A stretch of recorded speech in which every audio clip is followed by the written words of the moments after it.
Hi and welcome to Lesson 02 of Customer History for WooCommerce Plugin Setup Configuration.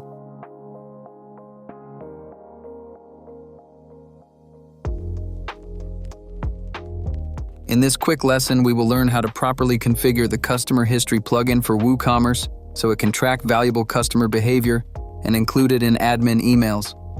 If you are looking to get a better idea of what each customer is doing via email, go to WooCommerce, go to Settings, and go to the Integrations tab, then go to the Customer History tab. Here you can see the Customer History option that automatically tracks customer browsing history prior to purchase. We have two options here. If you want to include the customer's purchase history and admin email notifications, you can check this option. If you want to include the customer's browsing history and admin email notifications, you can check this option. After doing this, click on Save Changes. That's it. With just one setting, you can unlock customer tracking and smarter business insights. Next, we will show you how to view this data directly inside your WooCommerce dashboard. That wraps up our lesson. For more plugin tutorials, subscribe to Sleekr Digital